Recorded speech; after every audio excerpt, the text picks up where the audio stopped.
আসসালামু আলাইকুম। সালাম দিয়েছেন সাইফুল ইসলাম, ওয়ালাইকুম আসসালাম। আচ্ছা, আজকে আমাদের কম্পিউটার সংগঠন হার্ডওয়্যার পার্টটা শেষ হবে। এরপর আমরা আবার সফটওয়্যার পার্ট ধরবো। ঠিক আছে? তো হার্ডওয়্যার পার্টটায় আমাদের পেজ 43 পর্যন্ত হয়েছে।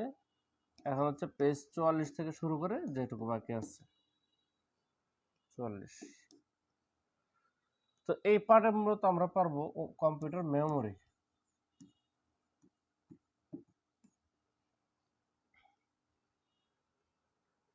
পড়লে 8 পৃষ্ঠা অনেক পড়া আছে। যদি সব জবের জন্য পড়তে চান তাহলে তো স্বাভাবিক, ডেফিনেটলি কোনো সাজেশন হয় না। তবে বাংলা ভার্সনের জন্য কিছুটা সিলেক্টিভ পড়লেও চলে। তো আমরা এখন এগুলো একে একে আপনাদের একটু ডিরেকশন দিব, কতটুকু পড়বেন, কোনটা পড়বেন। তবে এই পার্টটা আপনাদের প্রিলির সাথে অনেকটা মিলে যায়, সরি, রিটেনের সাথে অনেকটা মিলে যায়। রিটেনেও এই পার্টটা থেকে খুব প্রশ্ন মোটামুটি নিয়মিত আসে, বিশেষ করে যে র্যাম রম এগুলোর পার্থক্য, ঠিক আছে, ভলাটাইল মেমোরি কি, নন ভলাটাইল মেমোরি কি, ক্যাশ মেমোরি কি, এই জিনিসগুলো বা প্রাইমারি মেমোরি সেকেন্ডারি মেমোরির পার্থক্য, এই প্রশ্নগুলো রিটেনে সাম্প্রতিককালে একাধিকবার আসছে। তো এই অংশটা পড়লে আপনাদের একের সাথে প্রিলির পাশাপাশি রিটেনের অংশটুকু কাজে চলে আসবে। আবার সব জিনিস রিটেনের জন্য লাগবে না। তো আপনারা প্রথমে পেজ 44 ওপেন করেন, পেজ 44। তো 44-এ প্রথম হচ্ছে মেমোরির ডেফিনেশন দেওয়া আছে। তো মেমোরির ডেফিনেশন তো জানেন যে কম্পিউটারের মাধ্যমে যে আমরা যে বিভিন্ন কার্যাবলী সম্পাদন করি, ঠিক আছে, এই কার্যাবলী সম্পাদনের জন্য তো আমাদের বিভিন্ন পরিমাণ ডাটা লাগে, বিভিন্ন সফটওয়্যার লাগে, ঠিক আছে। তো এই ডাটা বা সফটওয়্যার গুলো আমাদের তো কোথাও না কোথাও স্টোর থাকতে হয়, ঠিক আছে। এখন এই স্টোরেজটা হচ্ছে মেমোরি। এখন স্টোরেজটা হচ্ছে পার্মানেন্টলি হতে পারে, টেম্পোরারি হতে পারে, তাই না? তো পার্মানেন্ট টেম্পোরারি ব্যাপার আছে, এটা কোথায় গেছে, যেমন ধরেন আমরা যখন কম্পিউটার কাজ করি, কাজ করার পরে ধরেন আমরা একটা ওয়ার্ড ফাইল করতেছি। এখন আমি 2টা লাইন কপি করব। এখন এই 2টা লাইন কপি করার পর কন্ট্রোল সি দেই আমরা কপি করতে গেলে কিবোর্ডে, বা আপনি মাউস দিয়েও করতে পারবেন। কন্ট্রোল সি দিলে জিনিসটা তো কপি হয়। এটা কোথায় কপি? ক্লিপবোর্ডে কপি হয়। এখন আপনার যদি কম্পিউটারটা বন্ধ হয়ে যায়, ধরেন ইলেকট্রিসিটি চলে যায়, আপনার ইউপিএস যদি না থাকে, তাহলে আপনি যখন কম্পিউটারটা অন করবেন, আবার যদি ওই ফাইলটা ওপেন করে আপনি এটাকে কন্ট্রোল ভি দেন, অর্থাৎ পেস্ট দেন, তাহলে তো এটা পেস্ট হবে না। কারণ এটা যেটুকু কপি হয়েছিল এটা কিন্তু চলে গেছে, মানে এটা একটা অস্থায়ী ভাবে জিনিসটা কপি হয়েছিল। কিন্তু আপনার কম্পিউটারে ধরেন কোনো একটা ফোল্ডারে কোনো একটা ফাইল আছে, ওই ফাইলটা তো আর আপনার কম্পিউটার বন্ধ হয়ে গেল, আবার যখন ওপেন করবেন ওই ফাইল তো ফাইলই থাকবে। তো মেন কথা হচ্ছে এখানে আমরা জানি যে মেমোরি দুই ধরনের হয়, একটা হচ্ছে স্থায়ী, একটা হচ্ছে অস্থায়ী, বা প্রকারভেদ আছে। তো স্থায়ী বা অস্থায়ীভাবে এই যে জমা হয় কম্পিউটারের বিভিন্ন তথ্য, ডাটা, সফটওয়্যার, এগুলো এটাই হচ্ছে কম্পিউটারের মেমোরি। এখন এই মেমোরিটা বানানো হয় কি দিয়ে? মূলত হচ্ছে অর্ধপরিবাহী চিপ বলা হয়। মেমোরি বানানো হয় অর্ধপরিবাহী চিপ। আপনারা যারা সায়েন্স পড়ছেন তারা তো জানেন যে পরিবাহী পদার্থ মূলত 3 ভাগে ভাগ করা হয়। একটা হচ্ছে পরিবাহী, যেটা খুব ভালো পরিবহন করে, যেমন তার বা আমাদের যে বাল্ব টাল্ব যেগুলো আছে, বা আমাদের হিউম্যান বডি, লোহা, এগুলো হচ্ছে তামা, এগুলো হচ্ছে পরিবাহী পদার্থ। আর অর্ধপরিবাহী হচ্ছে যেগুলোর মধ্যে দিয়ে, আরেকটা হচ্ছে অপরিবাহী, হ্যাঁ, যেমন রাবার, প্লাস্টিক, কাঠ, আহ, এগুলো হচ্ছে অপরিবাহী পদার্থ, যাদের মধ্যে কোনো বিদ্যুৎ পরিবাহী হয় না।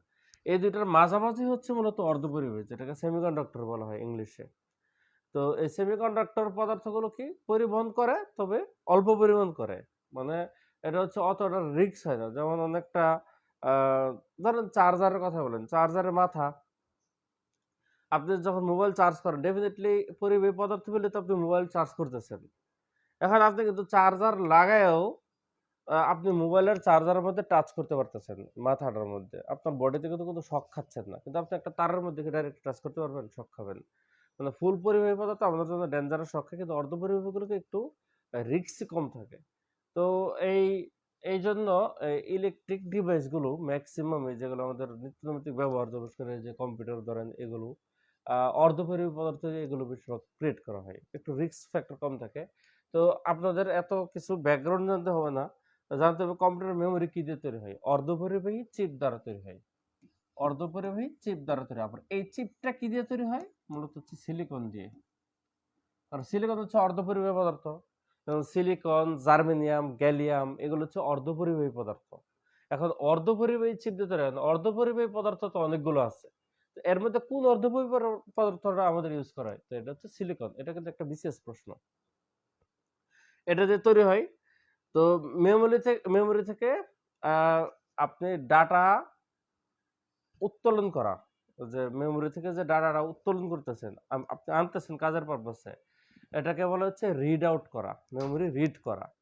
আর মেমোরি তো আমাদের সিপিইউর অংশ, সরাসরি আমাদের সিপিইউর অংশ। তো কিছু মেমোরি সরাসরি সিপিইউর সাথে কানেক্টেড থাকে, কিছু মেমোরি সরাসরি সিপিইউর সাথে কানেক্টেড থাকে না।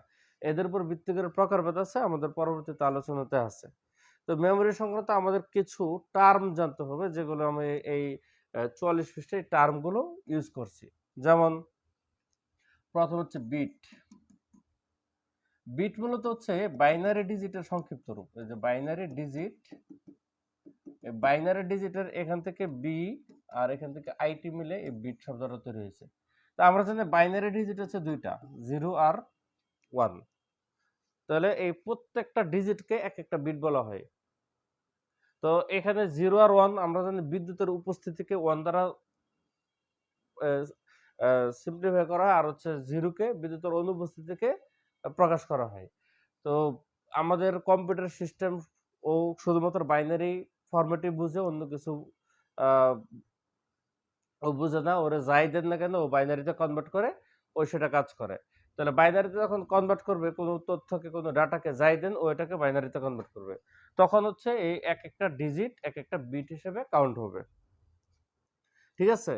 আর কম্পিউটারের এই এই যে স্পিড, এগুলো তো জানেন যে বিপিএস দিয়ে মাপা হয়, বিপিএস, বিট পার সেকেন্ড, মানে কত বিট ডাটা ট্রান্সফার হয়, এটা হচ্ছে একদম ক্ষুদ্রতম। তবে আমরা বর্তমানে এমবিপিএস এ বেশি মাপি, মেগাবিট পার সেকেন্ড বা Gbps, gigabyte, gigabit per second বা বাইট পার সেকেন্ড। বিট আর বাইটের মধ্যে পার্থক্য আছে, আমরা বাইটটা ছেড়ে যাই, একটা হচ্ছে বিট আর একটা হচ্ছে বাইট, দুইটা কিন্তু সেম জিনিস না। 8 বিটে 1 বাইট হয়, 8 বিটে 1 বাইট হয়। ঠিক আছে, পরেরটা হচ্ছে বাইট। তো আমাদের ধরেন যেরকম ভাবে 0 1 1 0 1 1 0 1 এরকম ভাবে যদি 8টা জিনিস দেন, ধরেন এটা কিছু একটা প্রকাশ করতেছে, তাহলে এরকম 8টা বিট মিলে এটা একটা বাইট হিসেবে কাউন্ট হবে। তাহলে আমাদের কোনো একটা শব্দ, বর্ণ, অঙ্ক, ডিজিট লিখতে গেলে তো আমাদের অনেকগুলো বিট ইউজ হবে। তাহলে এই বা কোনো চিহ্ন যাই কম্পিউটারে যাই দেন না কেন, তো এরকম বিট আকারেই নিবে সবকিছু বিট। তাহলে 8টা করে বিট নিয়ে আমাদের হচ্ছে বাইট হবে। তো আপনাদের পরীক্ষায় অনেক সময় এই যেটা ফুল ফিল্ম নিয়ে আসে, একটা হচ্ছে বিপিএস আর একটা হচ্ছে ভিপিএস, বুঝছেন? এই পিএসটা ছোট ফর্মেরই, পার সেকেন্ড। এই ছোট হাতের বি আর বড় হাতের বি, এই দুটো হচ্ছে ছোট হাতের বি দিয়ে বিট বোঝায়, এটা হচ্ছে বিট প্রকাশ করে, আর বড় হাতের বি দিয়ে হচ্ছে বাইট প্রকাশ করে। তাহলে আপনার যদি কখনো বিপিএস আসে, তাহলে দিবেন হচ্ছে বিট পার সেকেন্ড। আর যদি ভিপিএস এর সরি ভিপি না, বড় হাতের বি, বিপিএস বড় হাতের দেয়, তাহলে হচ্ছে বাইট পার সেকেন্ড। এটা বিট পার সেকেন্ড, এটা বাইট পার সেকেন্ড। খুব খেয়াল রাখবেন যে পরীক্ষায় আপনার অ্যাব্রিভিয়েশন দিলে কি দিচ্ছে, বিট পার সেকেন্ড নাকি বাইট পার সেকেন্ড ইউজ করছে।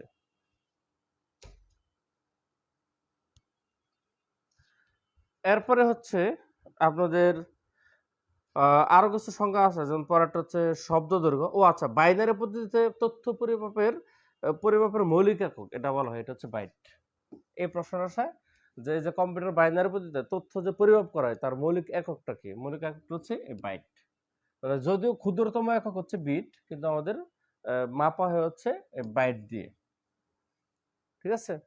যেমন আপনি তো সময় পরিমাপের একক কি? সেকেন্ড, কিন্তু আপনি কিন্তু সেকেন্ডকেও ভাঙে ন্যানো সেকেন্ড বানাইতে পারেন। ঠিক আছে, আমাদের সময়টা পরিমাপ করে কি? সেকেন্ড দিয়ে। এখন গতি পরিমাপ করা হয় কি কিলোমিটার পার ঘন্টা, কিলোমিটার পার ঘন্টা। এখন কিলোমিটারের শর্ট ফর্ম তো আছে মিটার, আবার ঘন্টার শর্ট ফর্ম তো আছে সেকেন্ড। এখন মিটার পার সেকেন্ড একটা একক, কিন্তু ইউজুয়ালি আমাদের ইউজ করা হয় কি কিলোমিটার পার ঘন্টা বা মাইল পার ঘন্টা। তো এক একটা জিনিসের পরিমাপের একটা স্ট্যান্ডার্ড একক আমাদের নিয়ে নেই, এটা সবচেয়ে ছোট হইতে পারে বা মাঝারি একটা হইতে পারে, যে এক এক জিনিসের এক এক রকম। তো কম্পিউটারের বেলায় এই তথ্য পরিমাপের আমাদের এককটা ইউজ করা হয় বাইট পার সেকেন্ড, বিপিএস, এটা দিয়ে। শব্দ দৈর্ঘ্য, শব্দ দৈর্ঘ্য আপনাদের দেখেন কোন শব্দে কতটা বিট থাকে, এটা হচ্ছে শব্দ দৈর্ঘ্য। আপনার একটা শব্দ যদি 8 বিট থাকে তাহলে শব্দ দৈর্ঘ্য 8, 16 বিট থাকলে 16। আমাদের বিটগুলো কিন্তু সাধারণত এই 2 এর পাওয়ারে আমাদের কিন্তু হবে সবসময়, হয় 2 বিট, নয় 4 বিট, নয় 8 বিট, নয় 16 বিট, নয় 32 বিট, ঠিক আছে, এরকম ভাবে থাকে। অর্থাৎ মাঝখানে ভাঙ্গা বিট থাকে না, 10 বিট 12 বিট থাকে না। এখন যদি কখনো ধরেন কোন একটা শব্দতে আপনার 6 বিট আসছে, তা বাকি দুইটা শূন্য দিয়ে হইলো 8 বিট বানানো হয় আর কি। মানে এই সিস্টেমে চলে। বাইনারি তো হচ্ছে 2, 2 এর গুণিত মানে পাওয়ার আকারে হচ্ছে চলে। এই জন্য শব্দ দৈর্ঘ্যগুলো 8 বিট, 16 বিট, 32 বিট, 64 বিট এরকম ভাবে হবে, বুঝছেন? তাহলে যার বিট যত বেশি হবে তার শব্দ দৈর্ঘ্য তত বেশি হবে। কম্পিউটারের শব্দ এখানে আছে যে এখানে দুইটা জিনিস মনে রাখবেন, এক ক্যারেক্টার, ক্যারেক্টার তো জানেন যে বর্ণ, আর এক ওয়ার্ড তো জানেন হচ্ছে শব্দ।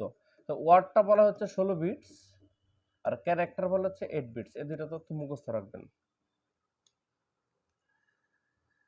কম্পিউটারের পরবর্তীতে পঠন প্রক্রিয়া তো বলা হয়েছে, কম্পিউটার থেকে তথ্য পড়াটাকে রিড বলা হয়, এটা উপরের লাইনেও আছে।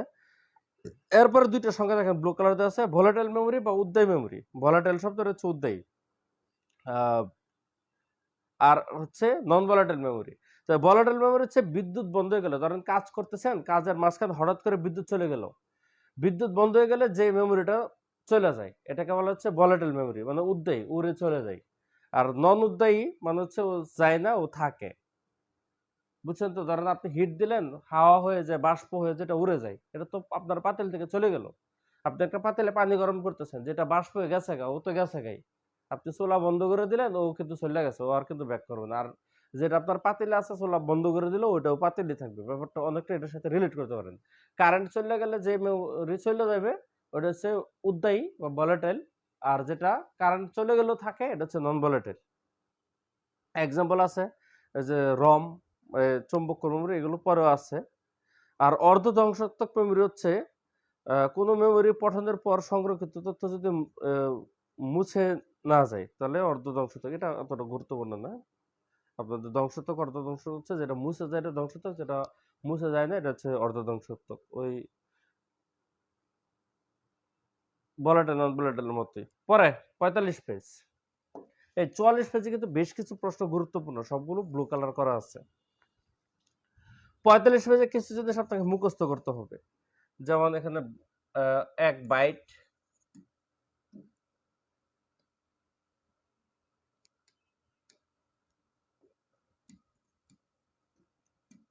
এই যে 1 বাইট।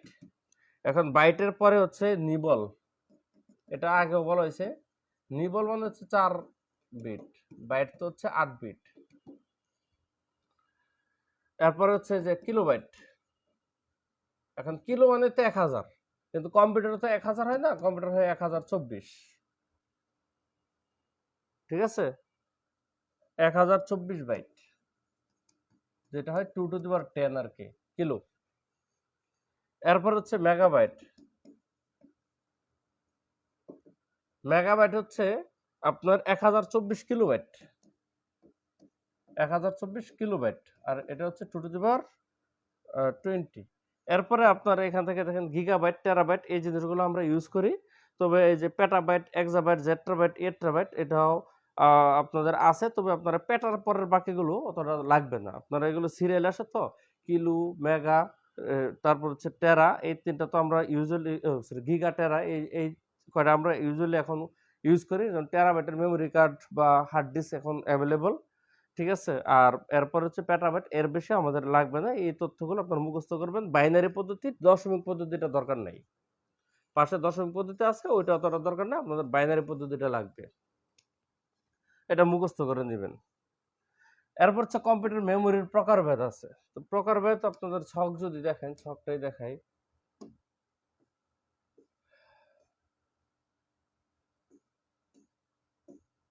এই যে এটা হচ্ছে কম্পিউটার মেমোরির প্রকারভেদ। তো মেমোরিকে প্রধানত আপনাদের ৩ ভাগে ভাগ করা হয়েছে: প্রাইমারি মেমোরি, সহায়ক মেমোরি আর হচ্ছে ইন্টারনাল মেমোরি। এটা হচ্ছে মেমোরির প্রকারভেদ। ইন্টারনাল মেমোরি হচ্ছে ২টা রেজিস্টার ক্যাশ মেমোরি, এদের সম্পর্কে বিস্তারিত পড়তে হবে। পরে আলোচনা আছে ইন্টারনাল মেমোরি কি। আর প্রাইমারি মেমোরি র্যাম, রম, এদেরও ডিটেলস পড়তে হবে। এগুলো ডিটেলস তেমন একটা লাগবে না, বিশেষ করে রমের ডিটেলস লাগে না।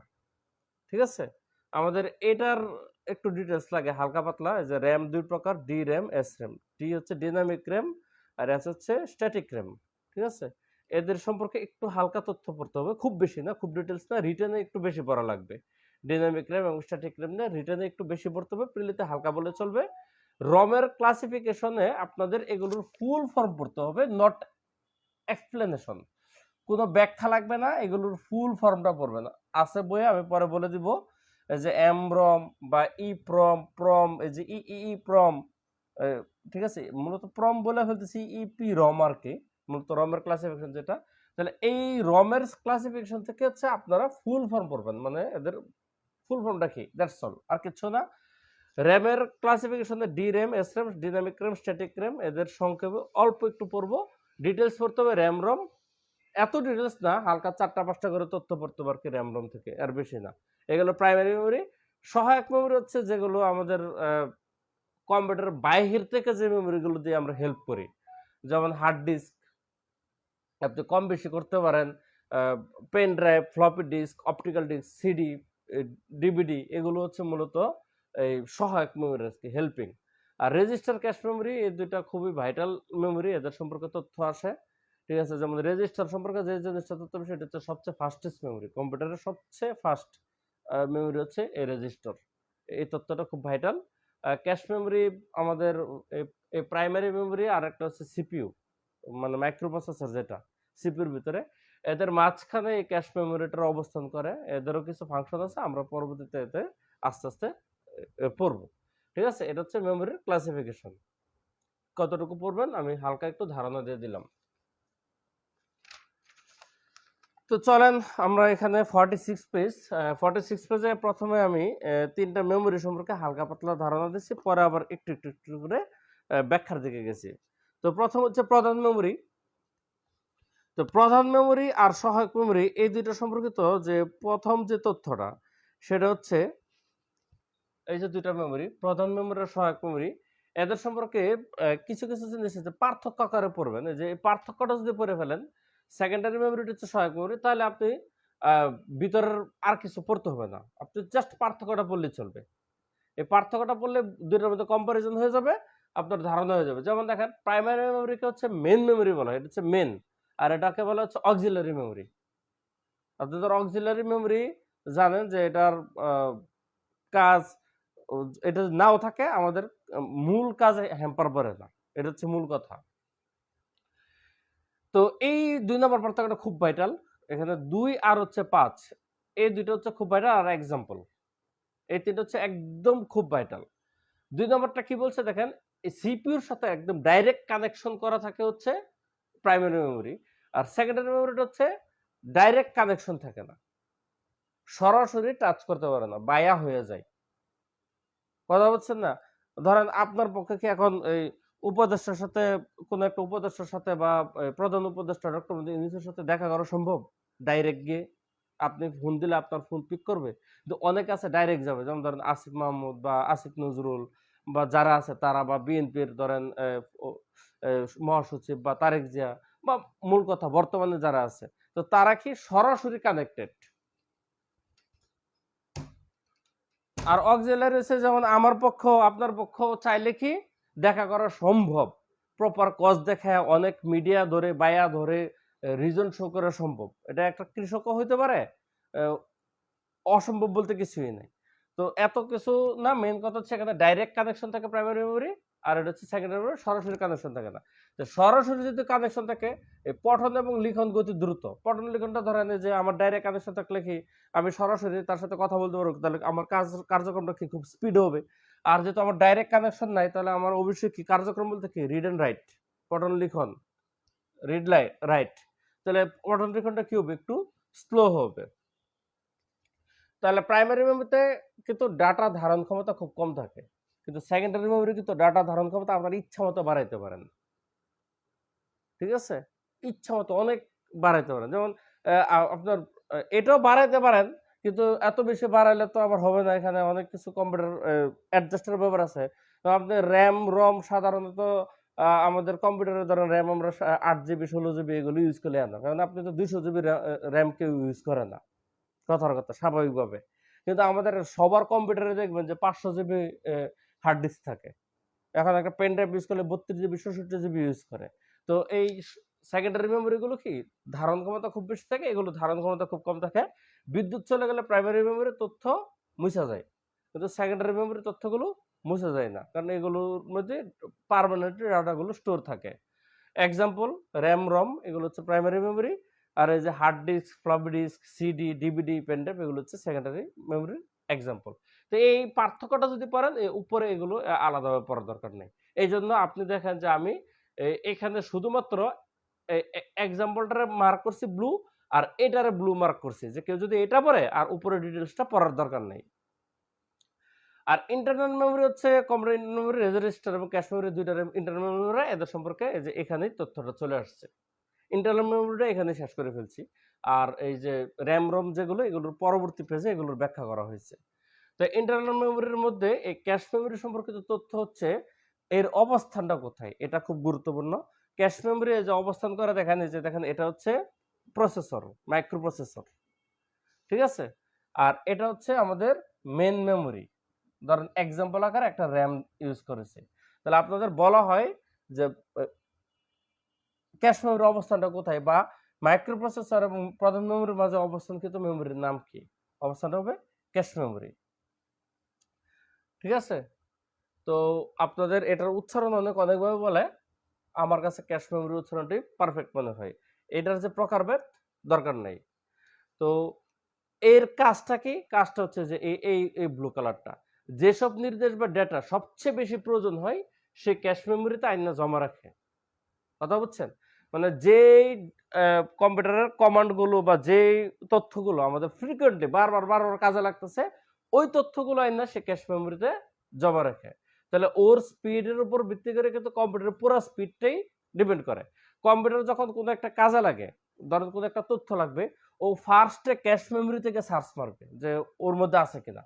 কারণ আমাদের ওর মাঝে যে সবকিছু থাকবে ব্যাপারটা এরকম না, ওর মাঝেই সাধারণত যেগুলো আমরা বেশি ইউজ করি সেটা রাখি। তো ও প্রথমে কি করবে, ক্যাশ মেমোরিতে সার্চ করবে, যদি সেখানে না পায় ও পরবর্তী মেইন মেমোরিতে সার্চ করবে গিয়ে। ও ফার্স্টে প্রসেসর করতে গিয়ে যে ফার্স্টে এখানে সার্চ দিবে, ও এখানে তথ্য না পায় তখন সে মেইন মেমোরিতে যাবে। এটা হচ্ছে যাওয়ার প্রসেস। তারপর তথ্য যে এদিকে আসার সময় এই একই ওয়েতে আসবে। এই তীর চিহ্নগুলোর মানে হচ্ছে এই ওয়েতে যাবে, এই ওয়েতে আসবে। যদি এখান থেকে পাওয়া যায় তাহলে এখান থেকে তথ্য সে নিয়ে চলে আসবে। আর যদি এখান থেকে না পায় তাহলে ওর মাধ্যমে ওইখানে যাবে মেইন মেমোরি, মেইন মেমোরি থেকে পরবর্তী এখানে আসবে। ঠিক আছে, আর এটা হচ্ছে যে ডাইরেক্ট কানেকশন দেখাইছে যে সরাসরি, এটা হচ্ছে প্রকারভেদের মধ্যে আর কি। দুইটা প্রকারভেদ আছে, তখন ওর ফাংশন। তো এটা আমাদের প্রকারভেদ দরকার নেই, প্রকারভেদ পরীক্ষা আসবে না। এরপর হচ্ছে রেজিস্টার। রেজিস্টার থেকে এগুলো অস্থায়ী মেমোরি, ক্যাশ মেমোরি, রেজিস্টার, এগুলো রেজিস্টার থেকে আপনারা একটা তথ্য শুধু মুখস্থ করবেন। এটা এখানে মনে হয় না আমি দিছি, এটা এখানে নাই তথ্যটা হচ্ছে কম্পিউটারের সবচেয়ে দ্রুত গতির মেমোরি হচ্ছে রেজিস্টার। সবচেয়ে দ্রুত গতির মেমোরি হচ্ছে রেজিস্টার।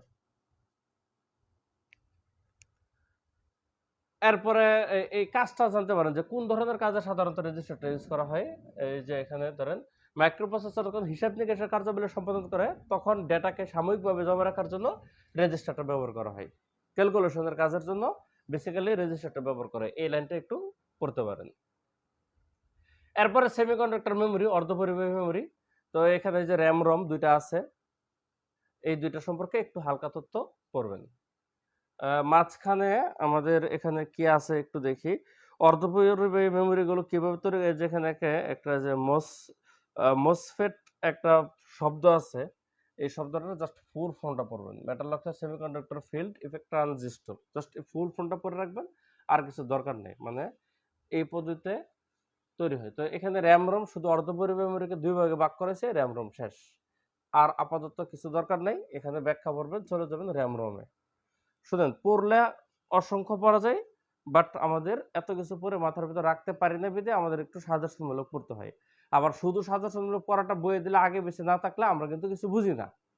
তো সময়ের প্রয়োজনে আমাদের কিছু জিনিস বইয়ে উল্লেখ থাকতে হয়। ফর এক্সাম্পল, আমি এটা সবসময় বলি, যেমন আপনি বাজার থেকে কলা খাবেন, আপনার কলার তো ভিতরটুকু চুলে খান, বা লিচু খাচ্ছেন, এই যে লিচুটুকু তো ভিতরটুকু বিচিটাও ফেলাই দেন, আবার কি লিচুর বাকলটাও ফেলে দেন, মাঝখানে সাদা অংশটুকু খান।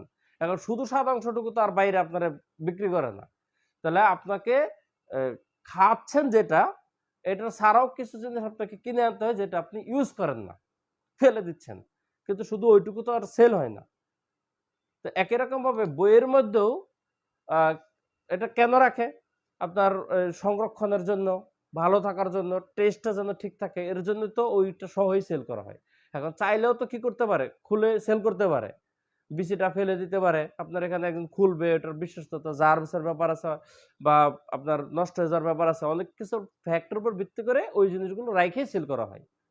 একইভাবে বইয়ের মধ্যেও আপনি সব তথ্য পড়বেন না, কিছু তথ্য আগে পিছে আজাইরা থাকবে, যেগুলো আপনার বইয়ের মধ্যে দেওয়া হয় ওইটারে ব্যাকআপ হিসাবে, একটু ওই জিনিসটা যেন বোঝার জন্য। কিন্তু পরীক্ষার জন্য কার্যকর লাগে কিন্তু ওই লিচুর সাদা অংশের মতো কার্যকরী অংশটা আপনাকে মুখস্থ করতে হবে, বাকিগুলো রিডিং।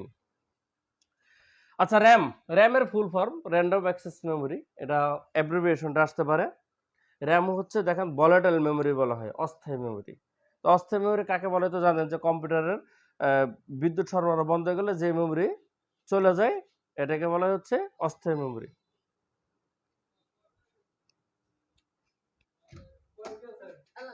আচ্ছা আচ্ছা, চুপ।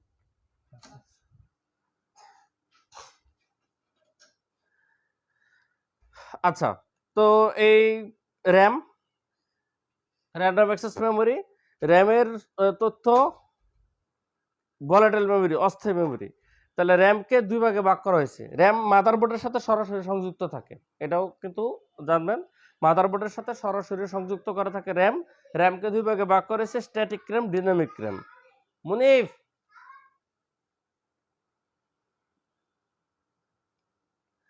তো এস র্যাম, ডি র্যাম, এদের ফুল ফর্মটা পড়বেন। Static random access memory, just একটা এস লাগাই দিলে এস এর ফুল ফর্মটা এস, আর ডি এর ফুল ফর্ম হচ্ছে ডাইনামিক, আর বাকি র্যামের ফুল ফর্মই হচ্ছে আপনাদের পড়তে হবে।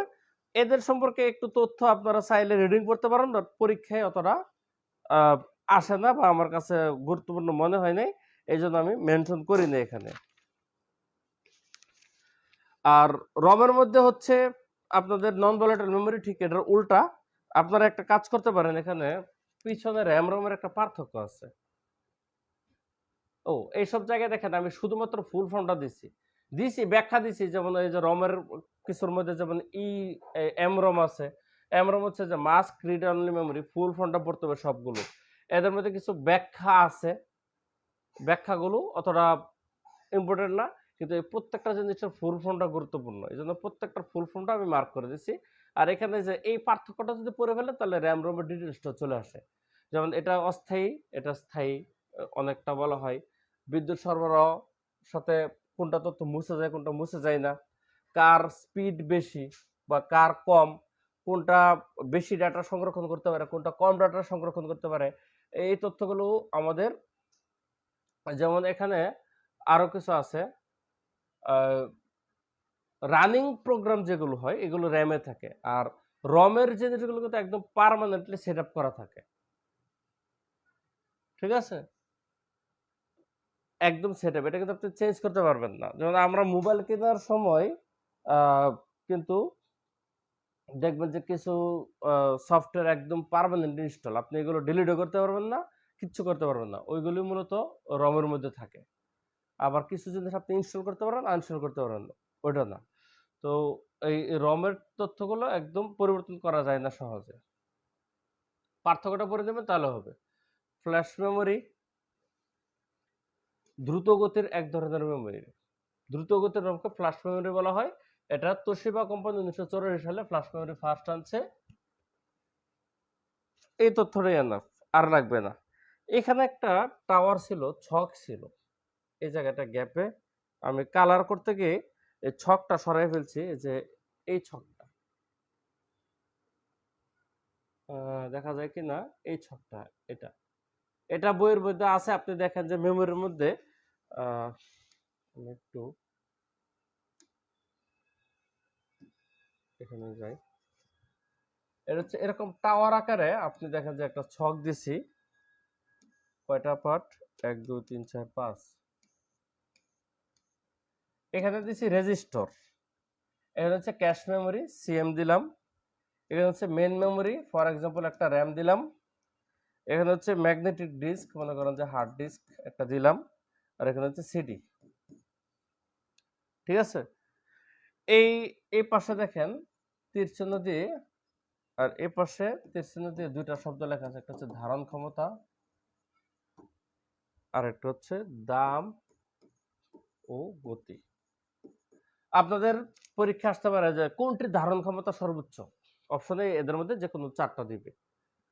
তো দেখেন রেজিস্টার ধারণ ক্ষমতা খুবই কম, খুব অল্প। এরপরে ক্যাশ মেমোরিতে এর চেয়ে বেশি তথ্য ধারণ করতে পারে, র্যামে তার চেয়ে বেশি, হার্ড ডিস্কে মানে চৌম্বক ডিস্ক যেটা, আর সিডি তে আরো বেশি। মানে যত উপর থেকে নিচে যাবে তত তার ধারণ ক্ষমতা বাড়বে, কিন্তু স্পিড কিন্তু এগুলোর কম, উপরের দিকে বেশি গতি। তাহলে কম্পিউটারের সর্বোচ্চ গতি কার? রেজিস্টার। দাম কার? রেজিস্টার। মানে এগুলোর গতির সাথে দামের সম্পর্ক বেশি, যার গতি বেশি তার দাম তত বেশি। তাহলে এগুলোর দাম কিন্তু বেশি। তাহলে নিচের থেকে উপর থেকে গেলে দাম আর স্পিড বেশি হয়, আর উপর থেকে নিচের দিকে গেলে তার ক্যাপাসিটি বা ধারণ ক্ষমতাটা বেশি হয়। তো এই ছকটা পারলে আপনাদের কম্পারেটিভ অ্যানালিসিস অনেকটুকু করতে পারবেন, পরীক্ষায় এগুলো অনেক সময় আসে। এরপরে এখানে মূল্য ধারণ ক্ষমতা আছে, আরেকটা শব্দ আছে অ্যাক্সেস টাইম।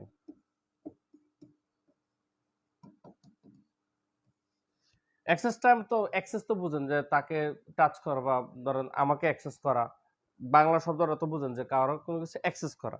তাহলে কম্পিউটারের কোনো একটা তথ্য বা ডাটাতে অ্যাক্সেস টাইমটা যদি কম হয়, তাহলে প্রতি বিট তৈরিতে খরচটা বেশি লাগবে এবং ধারণ ক্ষমতা কম হবে।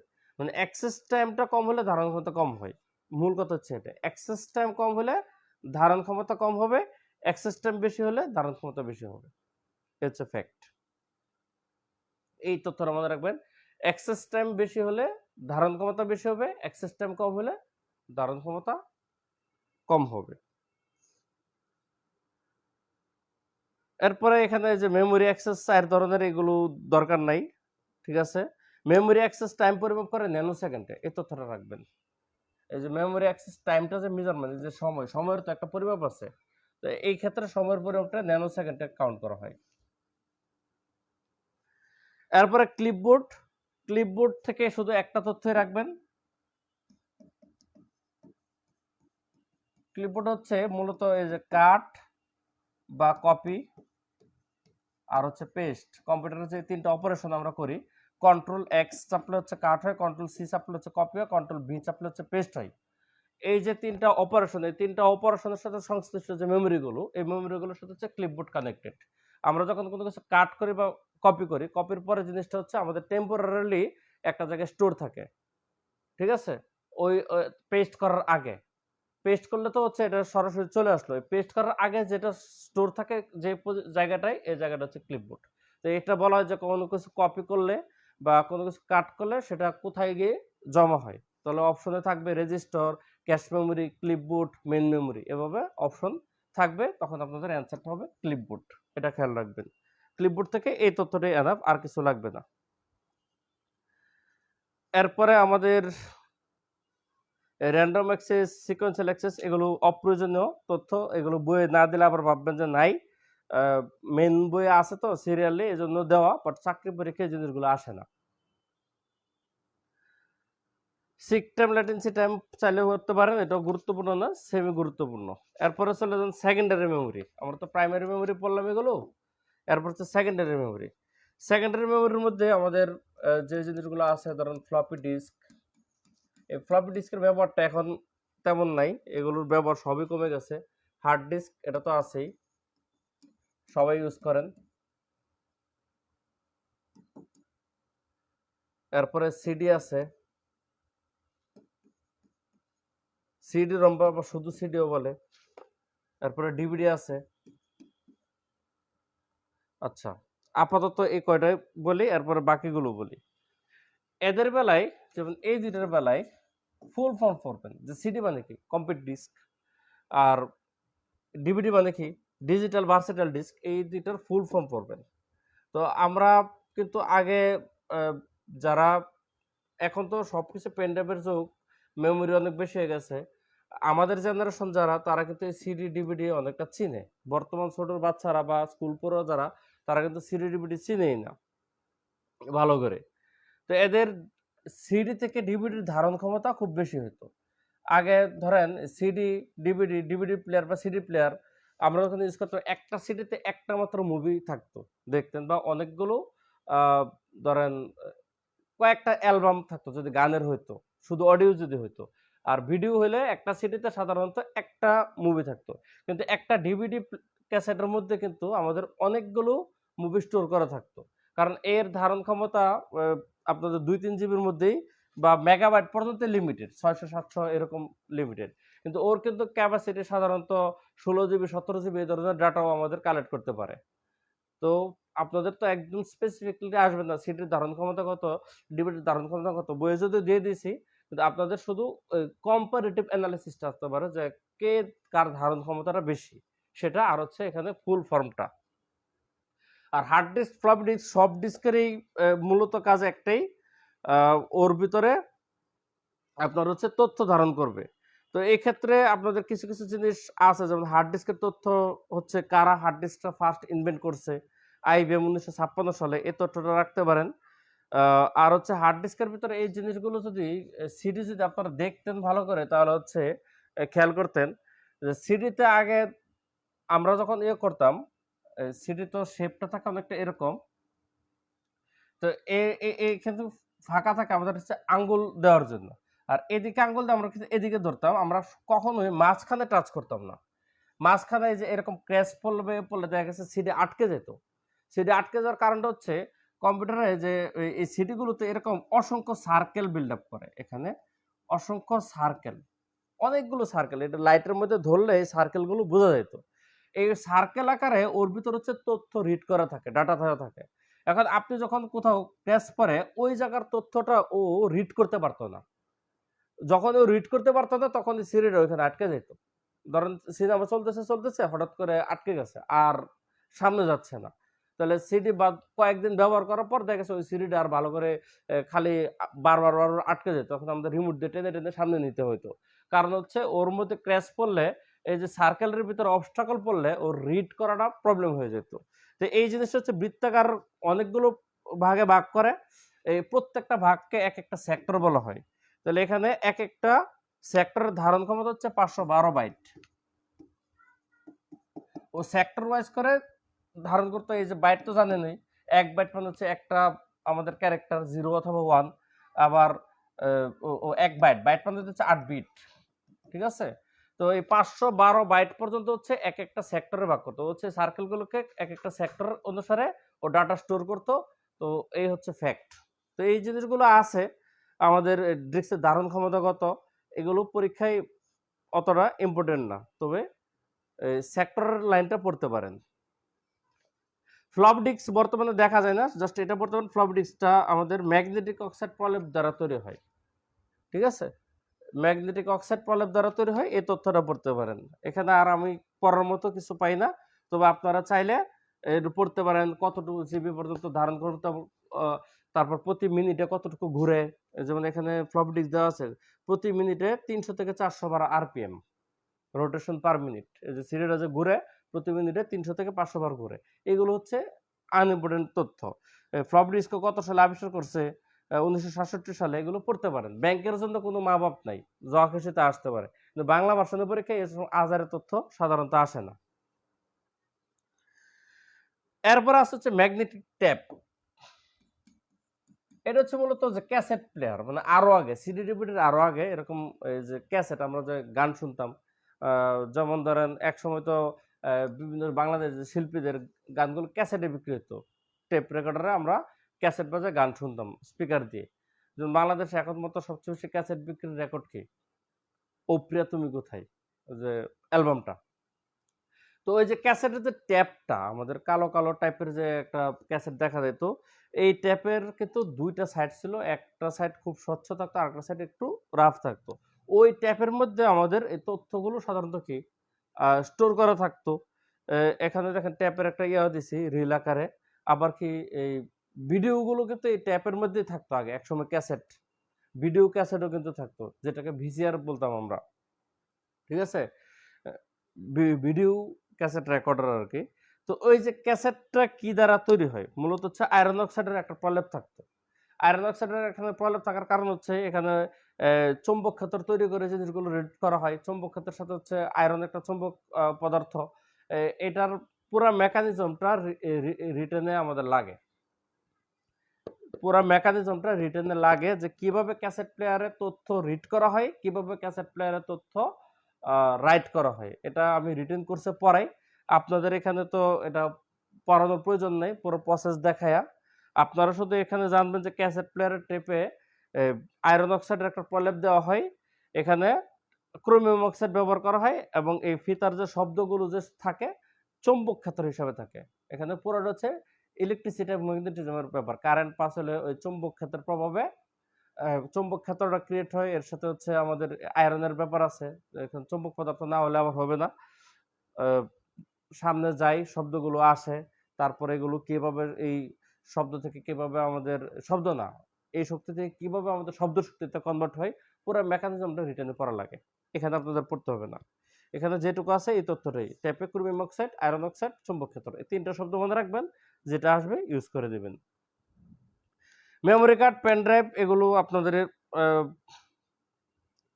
রিডিং পড়লে নিজেরাই বুঝতে পারবেন, বাট অতটা গুরুত্বপূর্ণ তথ্য না। ভার্চুয়াল মেমোরি একটা আমি এখানে কালার মার্ক করছি, কারণ এই টার্মটাও একবার রিটেনে আসছিল, 35তম বিসিএস আসছিল। সাধারণত রিটেনে যে কোশ্চেনগুলো আসে এর সাথে লেজর ভিত্তিক প্রিলি কোশ্চেনগুলো বিসিএসে একাধিকবার লক্ষ্য করা গেছে। এটা আমি ম্যাথেও পাইছি, এটা আমি বিজ্ঞানেও পাইছি, এটা আমি আইসিটিতেও পাইছি। এই জন্য রিটেনে যে প্রশ্নগুলো আসছে বাট এখন পর্যন্ত প্রিলিতে টাচ করে না, ওই জিনিসগুলোকে আমি ব্লু মার্ক করছি। এই হিসাবেই ভার্চুয়াল মেমোরিটাও আমাদের এখানে ব্লু মার্ক আমি করে দিচ্ছি, কারণ এটা একটা কোশ্চেন আসছিল রিটেন একবার। তাহলে ভার্চুয়াল মেমোরিটা কি? একসঙ্গে অনেকগুলো প্রোগ্রাম চালালে কম্পিউটার র্যাম নিজের মেমোরি ছাড়াও প্রয়োজন মতো হার্ড ডিস্কের জায়গা ব্যবহার করে। এটাকে কম্পিউটারের ভার্চুয়াল মেমোরি বলে, অর্থাৎ সোয়াপ। মানে সাধারণত তো হচ্ছে আমাদের র্যামের যে স্টোরেজ এই দিয়ে কম্পিউটার তার কাজ করে, কিন্তু আপনি যখন একসাথে অনেকগুলো অপারেশন করবেন কম্পিউটারে, তখন দেখা গেছে তার কিছু জায়গার প্রয়োজন পড়ে, তখন সে হার্ড ডিস্কের জায়গাগুলো টেম্পোরারিলি ইউজ করে, ওইটাকেই বলে হচ্ছে virtual memory. That's all. Virtual virtual memory বাড়িয়ে বেশি প্রোগ্রাম চালাতে পারলেও র্যামের মতো দ্রুত গতির হবে না, এই কথাটা কিন্তু খেয়াল রাখবেন। কারণ হার্ড ডিস্ক মানে হচ্ছে স্লো, কারণ এটা হচ্ছে একটা সহায়ক মেমোরি। আমাদের প্রাইমারি মেমোরির যতটুকু স্পিড, সহায়ক মেমোরির স্পিড কিন্তু একটু কম থাকে। তো আমাদের পরবর্তীতে যে কাজগুলো সহায়ক মেমোরি ইউজে করা হয়, তো ওই কাজগুলো আমাদের স্লো হয়ে যায়। দ্যাটস ওয়াই আপনি কম্পিউটারে যখন একসাথে অনেকগুলো ফাংশন অপারেট করবেন দেখবেন কম্পিউটার স্লো হতে থাকে, কারণ র্যামের উপর লোড পড়লে কম্পিউটার স্লো হবে। তো র্যাম যত একটু অটোমেটিক্যালি, যার র্যামটা বেশি হবে সে, তখন ধরেন আপনার 4 GB র্যাম আপনার কম্পিউটারে আছে, তাহলে আপনি যদি একটু বেশি কাজ করেন তাহলে যে হার্ড ডিস্ক যখন ইউজ করে সোয়াপ করে, তখন আপনাদের কি স্লো হয়ে যাবে। তো আপনার যদি র্যাম যদি 8 GB হয়ে যায়, তখন তো তার ওই সোয়াপ করার প্রয়োজনটা পড়ে না, তখন তার স্পিড বাড়ে। এই জন্য র্যাম যত বেশি হয় স্পিডটা তত ভালো থাকে। তো মেমোরি ক্লাস এটুকুই, আমাদের পরবর্তী হচ্ছে সফটওয়্যার আলোচনা হবে। ভালো থাকবেন, আল্লাহ হাফেজ।